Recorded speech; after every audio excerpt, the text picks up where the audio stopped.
Hello students, we have done full explanation of chapter wind, storms and cyclones in our previous video. Now in this video, here are the NCERT solutions of your book. Question number 1 is fill in the missing word in blank spaces in the following statement. You have to fill the missing word, okay? A part is wind is, yes, moving air. What is wind? Wind is moving air.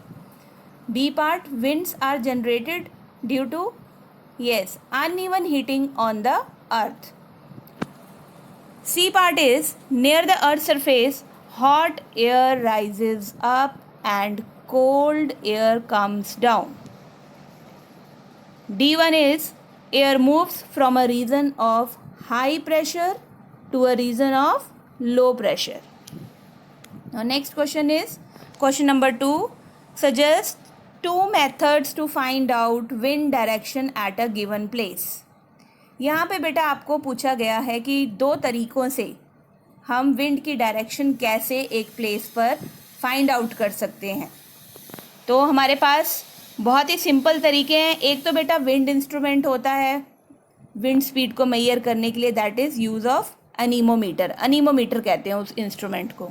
ठीक है, अगर हमारे पास अनीमोमीटर नहीं है available तो हमारे पास बड़ा आसान तरीका है काइट फ्लाइंग, जिसे बच्चे बहुत इंजॉय करते हैं. तो सभी बच्चों को पता है जिस डायरेक्शन में विंड होती है उनकी काइट जो है उसी डायरेक्शन में जाती है. तो इसका मतलब विंड की डायरेक्शन डिटेक्ट करते हैं, वो फाइंड आउट कर सकते हैं काइट फ्लाइंग के मेथड से. Now next is question number 3, state two experiences that made you think that air exerts pressure.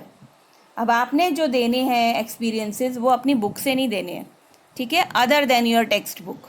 तो यहाँ पर देखिए आपके घरों में किचन में डेली आपको प्रेशर कुकर की विसल सुनाई देती है ना.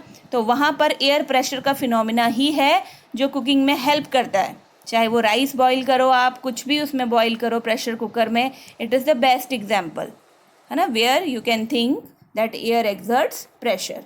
Now second one is air pressure in football. अगर फुटबॉल में प्रॉपर एयर प्रेशर नहीं है तो आपको खेलने में मज़ा ही नहीं आता. तो it is the second example.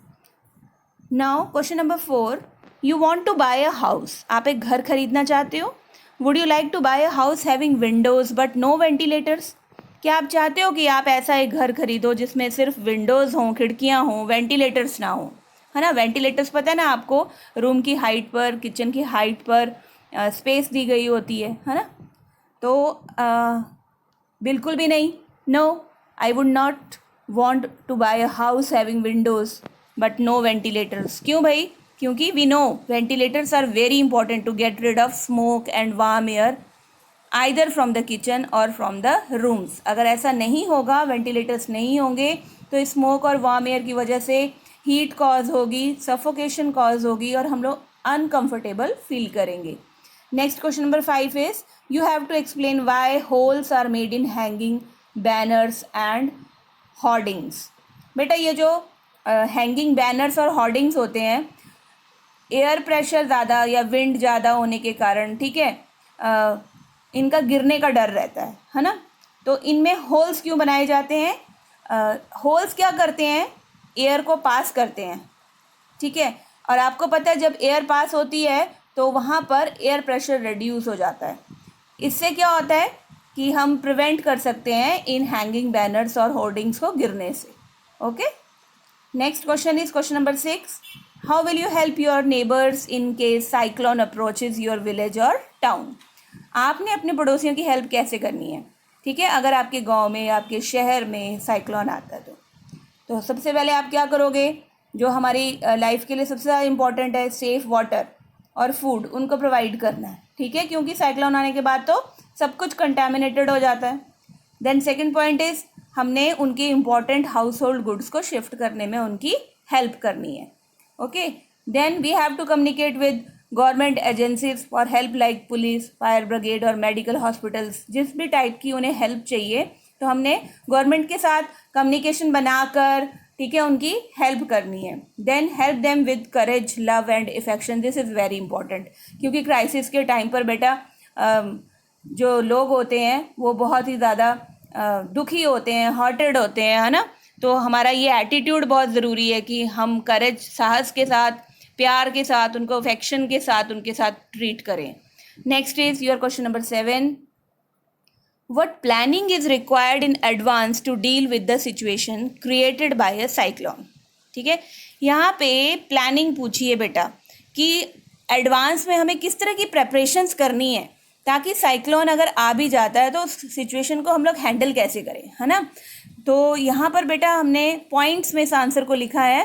First point में storage of food in air tight bags. क्यों भाई? क्योंकि साइक्लोन आने पर डस्ट, वाटर, उससे फूड ख़राब ना हो जाए, तो इस तरीके से हमने फूड को प्रिजर्व करके रखना है, स्टोर करके रखना है ताकि वो ख़राब ना हो. Then storage of safe water to drink. It is very important क्योंकि साइक्लोन आने के बाद तो कंटेमिनेटेड वाटर को अगर पिएंगे हम तो बहुत सारी बीमारियों का सामना करना पड़ेगा. Then keeping phone numbers of emergencies. हम तभी कम्युनिकेट कर पाएंगे ना अगर हमारे पास ऑलरेडी फ़ोन नंबर्स होंगे, पुलिस का, फायर ब्रिगेड का, हॉस्पिटल का, तो ये नंबर्स होना बहुत ज़रूरी है. देन अरेंजमेंट्स हमारे पास होनी चाहिए कि अगर हमें शिफ्ट करना पड़े अपना इम्पॉर्टेंट सामान, चाहे वो व्हीकल्स हो, हमारे डोमेस्टिक एनिमल्स हों या दूसरा हाउस होल्ड आइटम्स हों, तो उनके लिए अरेंजमेंट्स बहुत ज़रूरी हैं, है ना, पहले से. और इसके अलावा लाइटनिंग की अरेंजमेंट भी हमारे पास होनी चाहिए क्योंकि फेलियर ऑफ इलेक्ट्रिसिटी ये बहुत पॉसिबल है साइक्लोन के बाद ऐसा हो, है ना. Now question number 8 is which one of the following place is unlikely to be affected by a cyclone? This is your MCQ. तो यहाँ पे देखो बेटा फर्स्ट, सेकंड और फोर्थ जो है वो क्या है, वो है बेटा कोस्टल एरिया. ठीक है, और कोस्टल एरियाज में आपको पता है कि साइक्लोन्स आते रहते हैं, तो हमने कौन सा ऑप्शन ठीक करना है यहाँ पर? अमृतसर. ओके, अमृतसर जो है वो that is unlikely to be affected by a cyclone. Now next is question number 9. Which of the statements given below is correct? इनमें से कौन सी स्टेटमेंट है जो सही है? यानी कि आपको यहाँ पर 3 स्टेटमेंट्स ऐसी मिलने वाली हैं जो गलत हैं, है ना. तो देखते हैं first option. In winter the winds flow from the land to the ocean. अब विंटर्स में देखो लैंड की हीटिंग बड़ी स्लो होती है ना, तो जो वार्मथ होती है ओशन में, तो that is why the warm air present in the ocean it rises up, और जो नीचे जो स्पेस खाली बच जाता है वहाँ पे लैंड से कूल एयर जाती है उसको ऑक्यूपाई करने के लिए. तो this is very much true. Your first option is right one. In winter the winds flow from the land to the oceans. जब सही है ये तो हमें बाकी ऑप्शंस देखने की ज़रूरत नहीं है. तो this is your chapter number 8, wind, storms and cyclones. Thank you.